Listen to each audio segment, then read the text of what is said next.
Même les paranoïaques ont de vrais ennemis. Roland Topor. Bonjour, bienvenue dans ma bibliothèque. Nous sommes à Magnota Town le 4 avril 2013 et mon nom est Bruno Lalonde. Alors, pour mes amis européens, je résume la nouvelle du jour.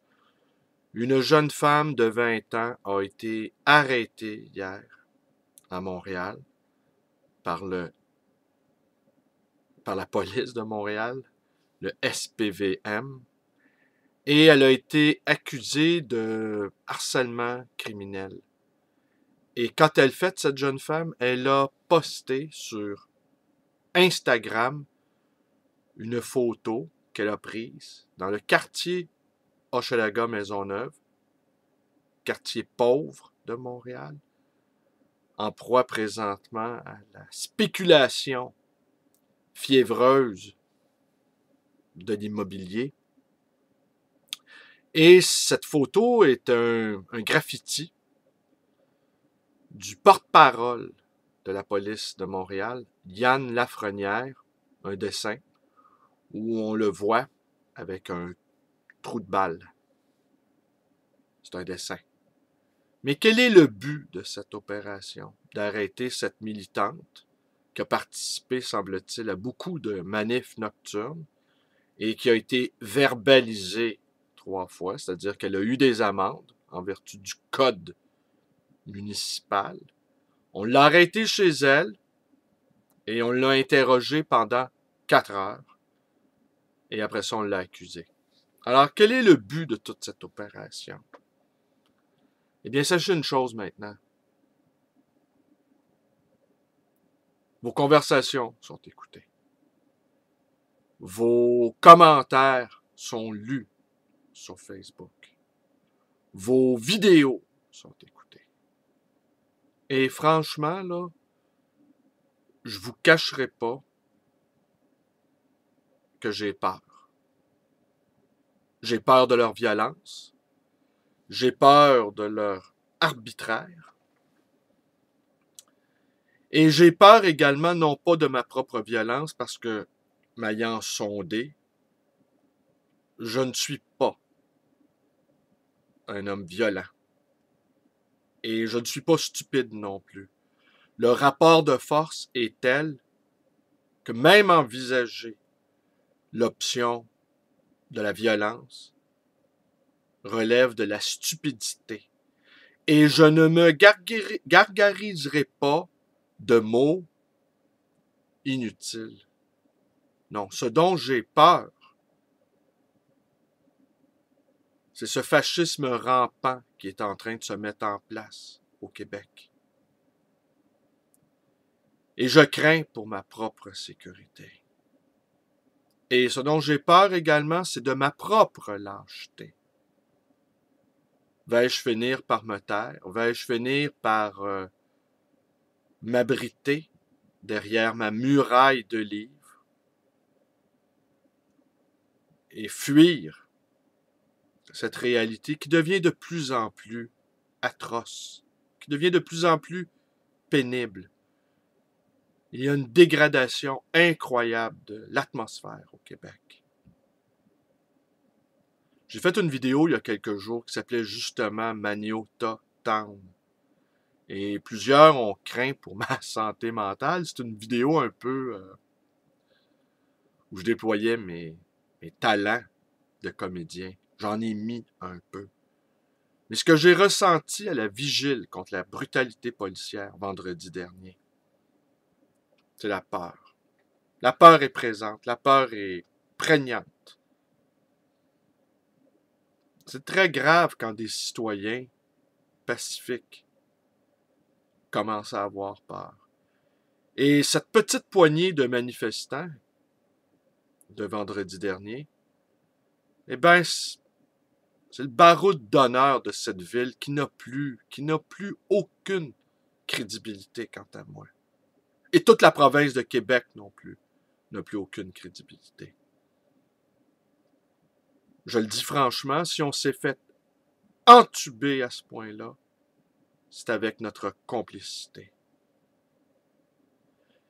Il y a 2 ans, il y a eu des travaux majeurs faits sur le boulevard, sur le chemin de la Côte-des-Neiges à Montréal. Des travaux qui ont duré 2 ans et qui ont été interrompus parce que le contracteur, un mafieux, avait été enquêté par l'opération Marteau et il avait fait faillite. Le maire à l'époque de cet arrondissement de Côte-des-Neiges, c'est le sémillant Applebaum. Et quand on se promène le long du chemin de la Côte-des-Neiges, là où ont été effectués les travaux, on constate que le ciment se lézarde, qu'il déjà il s'enfonce. Ça a coûté des millions de dollars et ça va être encore à refaire. Et ça a mis en péril beaucoup de commerces. Je l'ai dit, la librairie Olivieri, entre autres, a subi de plein fouet. C'est l'interruption, a subi de plein fouet ces travaux qui a fragilisé son chiffre d'affaires. Également aussi, j'en ai subi les contre-coups. Mais nous ne réagissons pas. Nous ne réagissons jamais. Jusqu'où on va aller comme ça dans la lâcheté? Ce qui me rassure quant à moi, concernant ma propre peur, je vous l'ai dit, je suis un non-violent, absolu, pas de discussion à avoir là-dessus. Et je suis également un démocrate radical, je l'ai déjà dit, c'est-à-dire que je crois à la démocratie participative. Je considère que la démocratie représentative a atteint ses limites. Et je suis également un adepte de la liberté d'expression, ce poumon nécessaire pour que la démocratie puisse s'exprimer. Ben, j'ai peur. J'ai peur d'être arrêté. Et ce qu'ils font en ce moment, ce que fait en ce moment la police de Montréal, en arrêtant des gens comme cette jeune femme, eh bien, c'est de l'intimidation pure et simple. Point. Ce n'est que de l'intimidation. Alors, pour qu'ils sentent le besoin de nous intimider à ce point-là, c'est qu'ils ont peur. La société québécoise craque de partout. On va avoir bientôt toute la difficulté à trouver un seul être humain juste dans cette cité. Vous connaissez la parabole biblique. Quand il n'y a plus un seul homme juste dans une ville, cette ville-là est détruite. Heureusement, nous en comptons encore quelques centaines de ces justes. Mais l'intimidation qui a cours commence à laisser des traces graves. Je me répète, j'ai peur. J'ai peur d'eux et j'ai également peur de ma propre lâcheté. Est-ce que je vais finir par me dire que je suis trop vieux pour ça? Est-ce que je vais finir par me relativiser comme chacun le fait? Est-ce que je vais finir par me dire qu'au fond, c'est pas correct de photographier un graffiti?